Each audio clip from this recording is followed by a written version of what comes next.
Hello and welcome to the Bible and Beyond podcast from early Christian texts. We explore historical and spiritual questions about Jesus, gender, women, salvation, healing, and the meaning of life. Shirley Paulson is hosting a series of conversations with scholars who are able to unlock mysteries from extra-canonical books, forgotten scriptures, so-called Gnostic Gospels, and the Bible. Thanks to a generous AAR, Loose Advancing Public Scholarship grant, we are now offering a completely free online course titled Introducing Nag Hammadi and Related Texts. In 24 video lectures, you'll gain a fundamental understanding of recently discovered texts written by early Jesus followers. Just visit bibleandbeyond.courses to enroll. And now, here's Shirley Paulson. This is a really fun day for me. I've been eager to get a chance to talk with my two guests together because they're going to talk about why the Dead Sea Scrolls and the Nag Hammadi Library ought to be discussed in the same room at the same time. Dr. Dylan Burns was on a recent Bible and Beyond podcast when he introduced the Nag Hammadi Library. So if you want to know a little more on background on that, you may want to go back and listen to our earlier episode. Just so you know who he is, he's currently assistant professor of the history of esotericism in late Antiquity at the University of Amsterdam and has written extensively on all subjects related to Nag Hammadi. And Dr. Matthew Goff is a professor in the religion department at Florida State University. He just wrote a book titled The Apocrypha, a Guide. He brings the expertise we need today on the Dead Sea Scrolls. So having them together means there's a reason we ought to talk about Nag Hammadi things and Dead Sea Scroll things together. And I'm delighted that you're both here today. Thanks so much. Thanks for having us. So when people ask me what I do, I often get into the subject by asking if they've ever heard of the Dead Sea Scrolls. And I get an enthusiastic, yeah. Then I ask if they've heard of the Nag Hammadi Library, which is what I really focus on, and they don't know what I'm talking about. But since I think they're both extremely important, I was thrilled to discover that the two of you had co-edited a whole book on why we should think about them together. Could one of you pick it up and show it to us? Yeah, it's a great book. All right. So let me ask you, which one of you approached the other with this idea and what inspired you to do it? You know, Matt and I have just been talking for a long time with one another. We move in some of the same professional channels. We had some of the same teachers and mentors. So, you know, since I began doing this professionally, Matt was always around. And as scholars would do, we would get to talking, and we found I'm a Nag Hammadi specialist. He's a Dead Sea Scroll specialist. And we always found we had a lot to talk about in ways that we didn't see reflected in the literature. So I think it happened pretty organically. Matt, Yeah. What do you think? Yeah.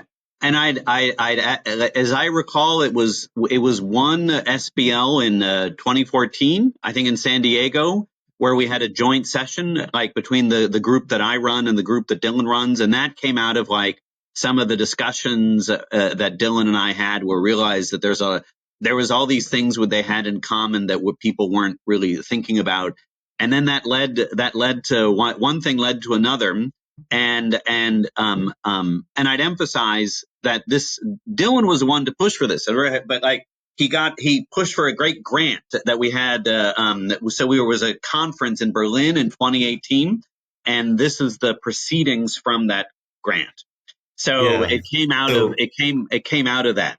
And we decided we'd get other people who do what we do together for the first time, because something we realized as we were exchanging ideas about the Dead Sea Scrolls and the Nag Hammadi Codices is that specialists from each respective field had never actually gotten together and discussed these corpora for a protracted period of time and really exchanged knowledge. And so we got a grant to bring scholars together to do just that. So the principle was kind of like what you're doing now, like putting, but on a larger scale, rather than like one Dead Sea Scroll scholar and one Nag Hammadi folk. It was like a total of 25 people. And let me just briefly say that the volume is open access and free. and perhaps Shirley can put a link to the Brill link to it. So if you're interested, if you enjoyed the discussion, you can access and read this volume literally for free. That is really awesome, because these are really good scholars getting together to talk about this.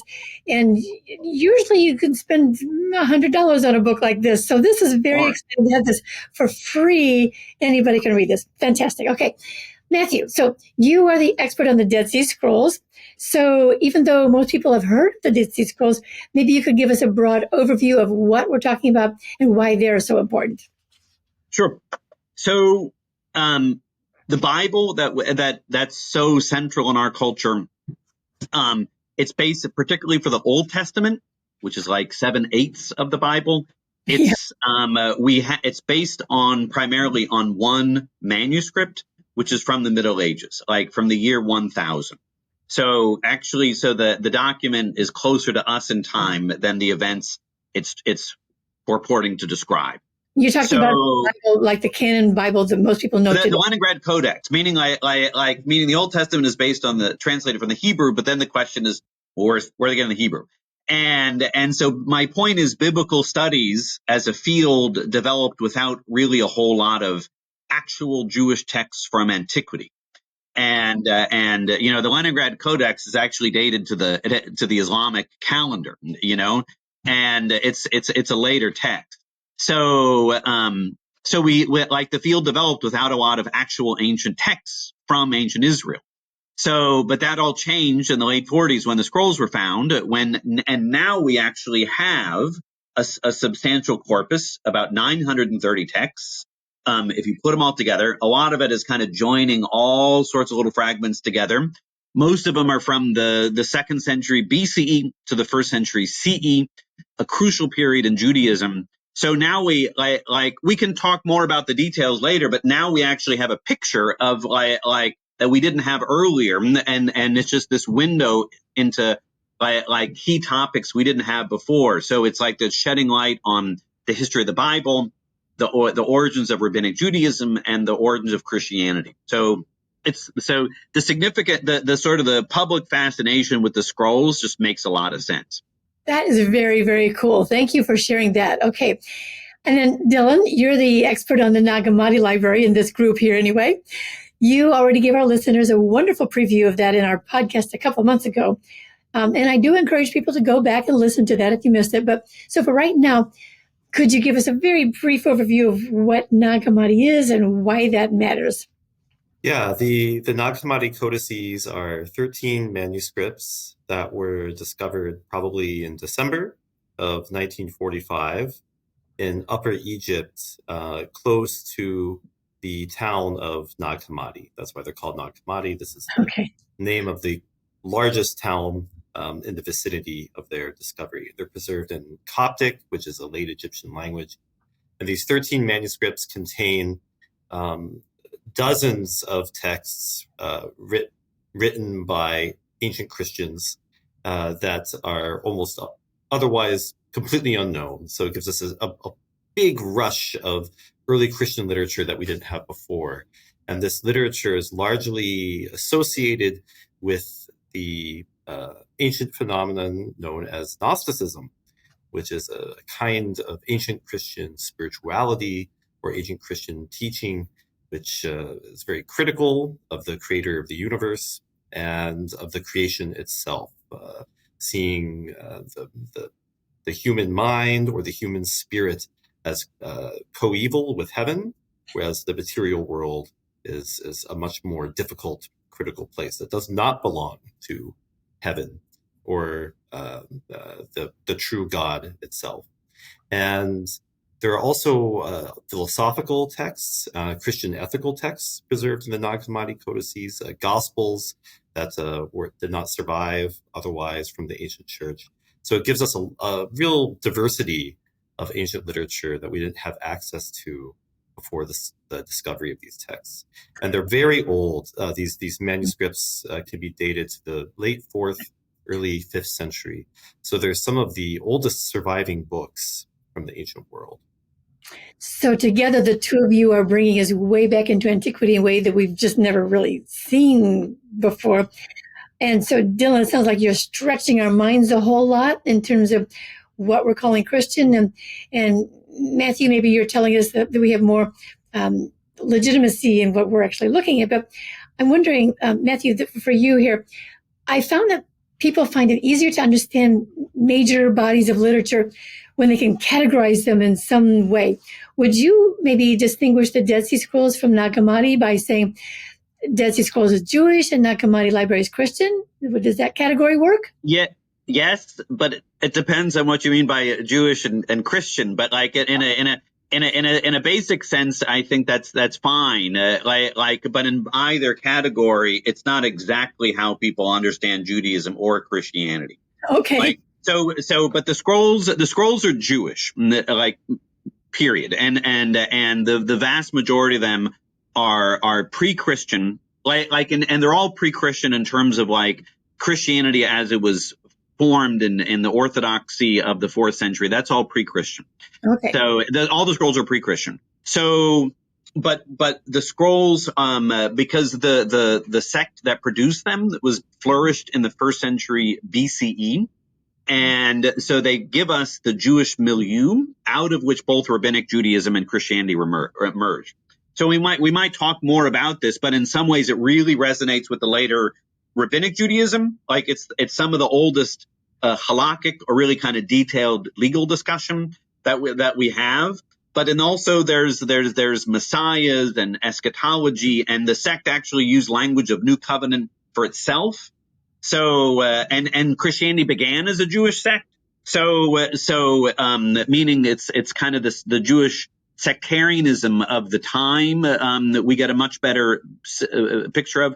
But yeah, like it's Jewish, but not exactly the kind of stuff that people would recognize today.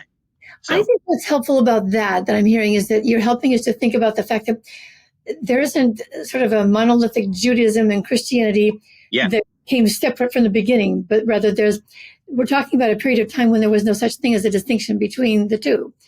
So, like people will talk about how the ways parted with like in later antiquity, and at one level that distinction makes sense, but in other ways at the same time, like you see all sort, like sometimes the boundaries are policed, sometimes they're really blurred, and some like and this is like centuries before that, you know. So but yeah, it's so it fits with what we know, but it's interesting getting new knowledge on something. It doesn't just give us new, like you see this when there's a new discovery of something. It doesn't just kind of shed light on something. It also complicates what we know. Then you have to kind of rethink what we how we're understanding what we're talking about. You know, it's not just more information.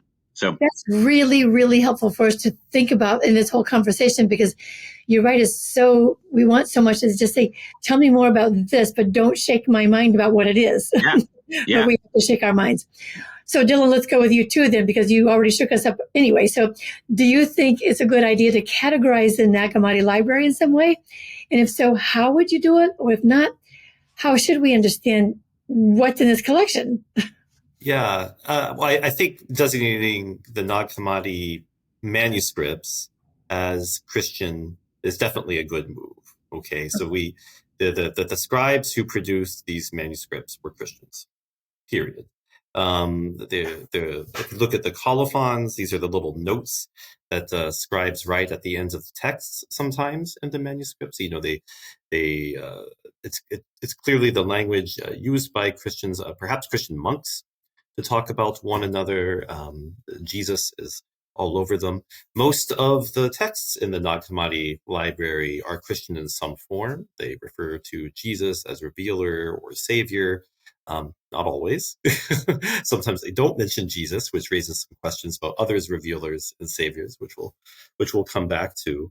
We see many gospels, also some acts, and a lot of revelatory texts or apocalypses that feature Jesus in a revelatory capacity. So it makes sense to call them Christian. But the kind of Christianities we encounter there are quite different from what you might find in a church today.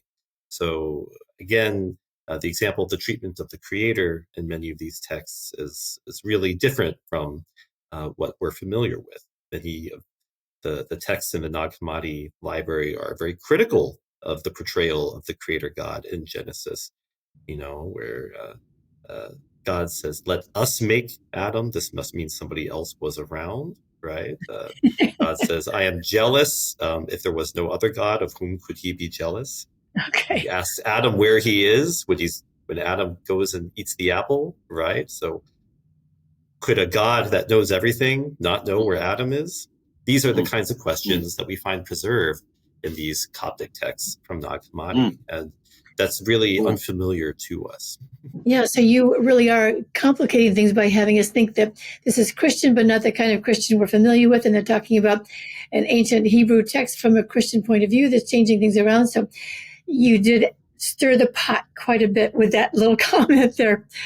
We are going to take a short break right now, and then we'll be right back to talk about what Dylan and Matthew think are the major differences between these two groups of writings. If you enjoy our Bible and Beyond podcasts, we hope you'll consider becoming a sponsor by joining our Patreon community. Your affordable monthly contribution entitles you to exclusive content, discounts on our live online hybrid courses, Bible and Beyond gear, and invitations to online get-togethers with other supporters. Go to patreon.com/Bible and Beyond to join at a level that's right for you. Before we get into why we ought to study the Dead Sea Scrolls and Nag Hammadi writings together, let's get a feel for what the major differences are between them.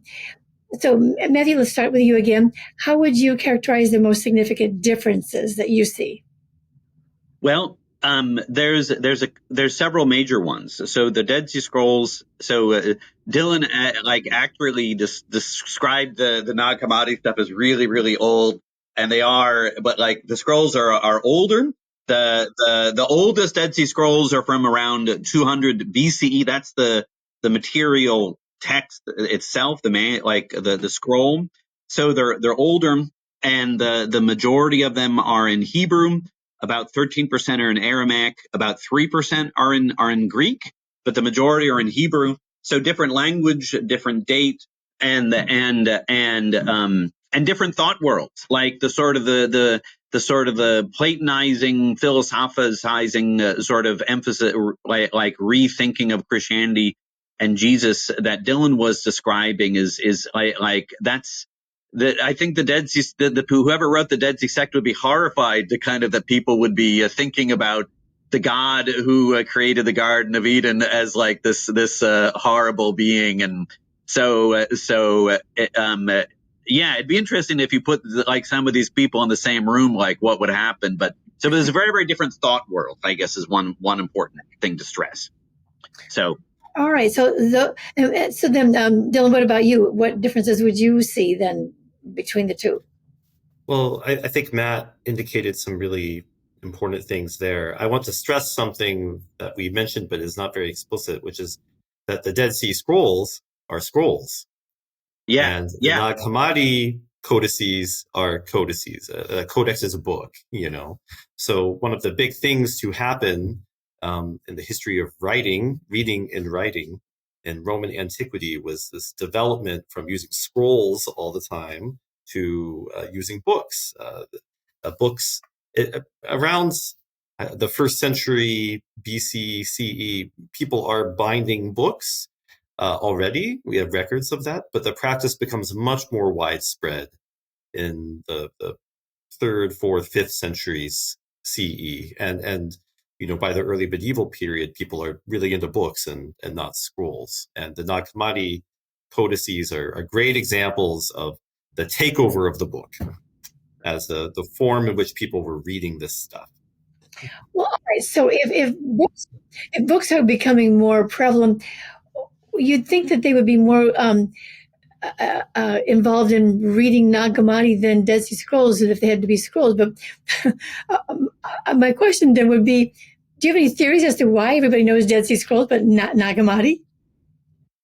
I mean, Matt alluded to a big one already, which is that the the sect that produced the Dead Sea Scrolls, and they're scribes and copying stuff like crazy, and so they copying many biblical texts, entire Bibles, alongside their own original writing. The sect survived long enough to be basically around during the life of Christ. Okay, we can hypothesize that when Jesus was walking the earth, the Qumran community that produced the Dead Sea Scrolls was somewhere in the area, and this tells us something about the world in which Jesus lived. The Nag Hammadi texts are copied down centuries after the life of Jesus and the production of the New Testament. And so I think that the Dead Sea Scrolls take us directly into the Jesus story in a way that the Nag Hammadi texts do not. Is one reason that people really give them a lot of attention. Matt, does that make sense to you? It does. So I'd also add, like when you, because I see this a lot with some of my students, or like if you look at something like the Museum of the Bible, or it's very common in the evangelical cultures. Like, what makes the Dead Sea Scrolls significant is they affirm the antiquity of the Bible. Like, it's material proof that the Bible we have is it's been unchanging. And it's a larger issue, but the scrolls, I think, in many ways prove the opposite. That Scripture was important for them, but they weren't thinking of it the way we think of it today, as a fixed, established text. And then and I'd also say with the Nag Hammadi material, those scribes were writing that stuff in the context of what scholars call the rise of orthodoxy, sort of the idea of sort of the establishment of kind of what constitutes legitimate Christianity and what's illegitimate. And those people were very interested in saying describing heresies, heretical forms of Christianity. So though and that never happened with the Dead Sea sect. Like, you had all these different groups that didn't like each other at the time.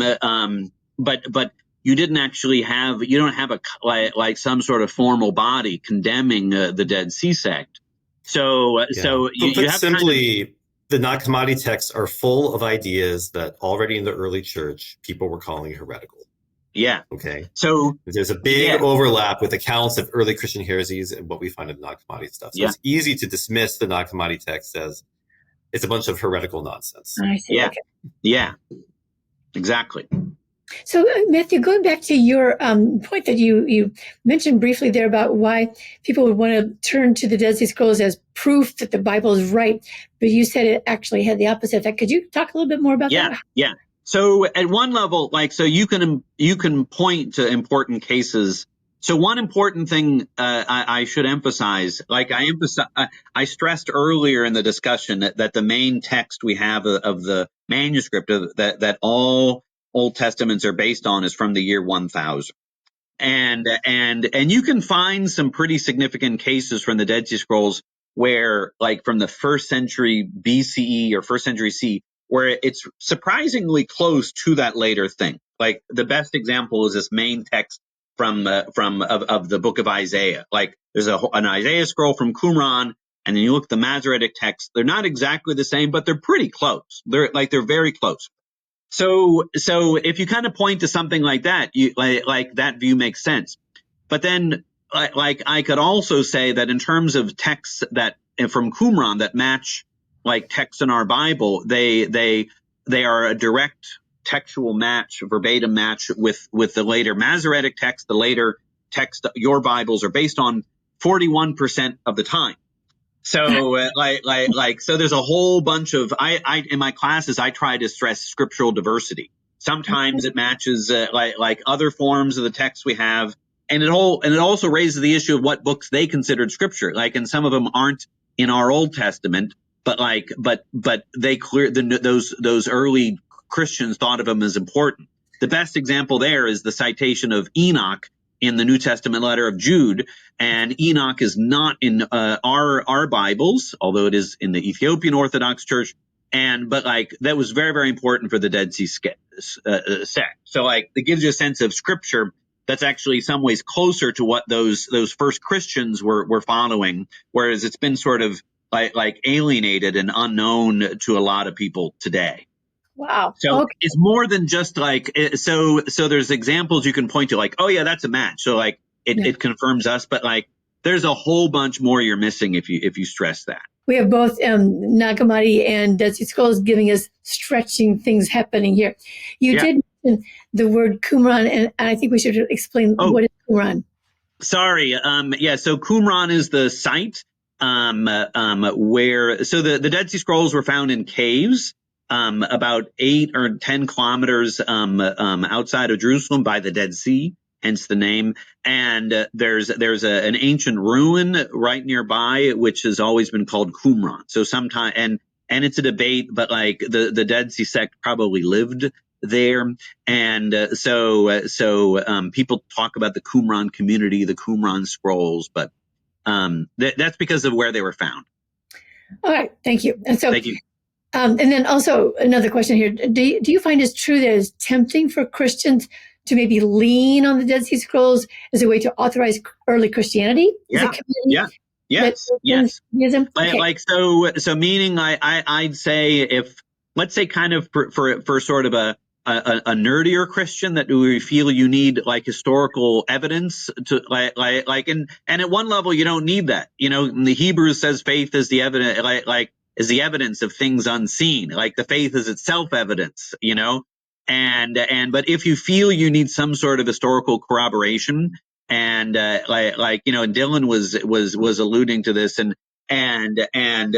they're talking about messiahs, and there is new covenant, and there's all of this stuff that it's kind of, you get a sense of the theological lexicon that different groups were talking about, like so law and eschatology and covenant, that in very different ways the Dead Sea, the first Christians were picking up on too, but like the same vocabulary but in different ways.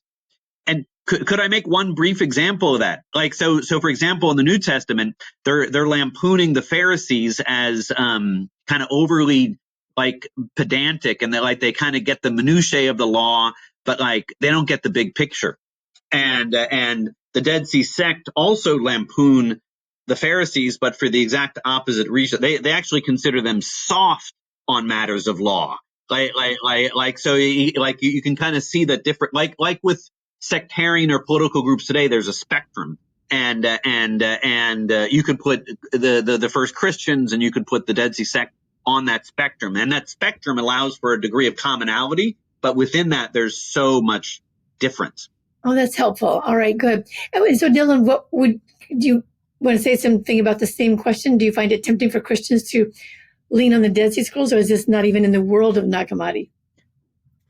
Oh, I mean, the Nag Hammadi texts come up for modern Christians in a number of ways. One thing is certainly individuals look at the Nag Hammadi text and dismiss them as heretical or describing ideas that we don't want in Christianity.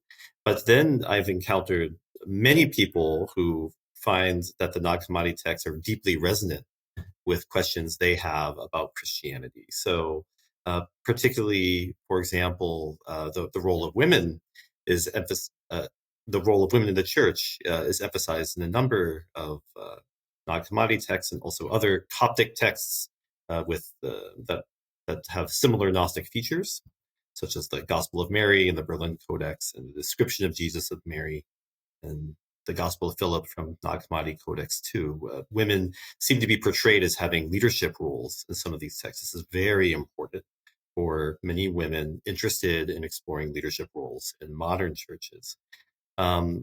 Also, spirituality, individual spirituality is huge in the 21st century. Okay, people are really interested in doing it themselves outside of institutional environments. We seem to see a lot of individualistic or seeking type spirituality or analogs to spirituality in some of the Nag Hammadi texts, or at least that's how many people like to read them today. So I would say that Nag Hammadi texts, they seem to be really interesting to people who are philosophically inclined, spiritually inclined, and especially interested in matters of gender and femininity. So on that, topic then about why people would be interested in this, do you think that people like to sort of make links with other religious thoughts, like maybe modern day Blavatsky or ancient Zoroastrianism? Does that sort of help or get in the way of our understanding of Nag Hammadi? Well, people can do whatever they want, right? Oh, yeah. And they follow their own muses and march to the beats of their own drums, and I've seen that a lot. So I think there's plenty of fruitful comparison that one can make between Nag Hammadi texts, or indeed any religious text, and other texts. What we see, though, is that the Nag Hammadi text really opens our minds as to how many different ways one can be Christian and explore the Christian message. And this, I think, allows people to open their minds even more when they move beyond Nag Hammadi texts into reading Qumran or Dead Sea stuff, and then material from other religions. Yeah. So it's kind of like a way of rethinking the meaning of canon itself. Is it why are there boundaries, and what do they mean, and how do we? Should we or should we not transcend them? I just want to just close out with just asking a little bit about, maybe you can both answer this a little bit. Why do you think that your work is so novel? And maybe what were some of the obstacles you had to overcome? Maybe Matthew, go ahead on that one. Sure. So now before can I also want to, in light of what we were just talking about, there's a few groups out there that are actually trying to sort of recreate the spirituality of the Dead Sea Scrolls, like following some of these texts, so I like what Dylan was saying, but some of this applies to the scrolls too. But the idea, to go to your point, your question, Shirley. So we stressed that the Dead Sea Scrolls and the Nag Hammadi texts were produced in different thought worlds. Yeah. And that's kind of replicated in scholarship. Like there's a sense of like they're different fields of expertise, and so one of the ideas that we really pushed, that we found from sort of talking together, was the idea of interdisciplinary scholarship, and the idea of sort of bringing people together. And I'm a big fan of this myself, bringing people together who are experts in different fields and kind of see what happens. And one inherent so I like that, Dylan likes that, but not all scholars like that. Meaning and particularly the idea is that you're sort of trained in one thing, and you can make sort of competent claims about that one thing. Yeah. And then how can you be expected to say anything plausible or important outside of that? And so the sort of the and part of one of the issues of comparison is you need to sort of engage some material that you don't know as well, and some scholars that's just like fingers on the chalkboard form. Yeah, that's great. Okay, Dylan, what do you think? I think for the reasons Matt described, it was difficult to ask people to read outside of their boundaries. Okay. And look at materials from a different period, and then you have to really dig into that and really engage in a way that doing your regular work does not ask you to do. Yeah. It's more demanding. Yeah, it really is. And I want to say that I want to invite people to come back for our next podcast after this one, because we're going to actually go into more specifically what you see, where the dialogue really exists between these two beings. So we're going to say goodbye for now, and we hope people come back for part 2 very soon. Thanks so much for being with us today. Thank you, listeners, for being with us today. Be sure to check out the details from this episode by accessing the show notes on our website, earlychristiantext.com/podcasts. Or just come browse around the website to find loads of other content, including blog posts, articles, online courses, our monthly discussion series, and more. We hope you'll consider supporting the work of producing online resources related to the incredible records left behind by the earliest followers of Jesus. You can become a supporting member by joining our Patreon community at patreon.com/Bible and Beyond. We love hearing from you on social media. Find us on Facebook, X, and YouTube by searching for Early Christian Texts. We'll catch you on our next episode of the Bible and Beyond podcast.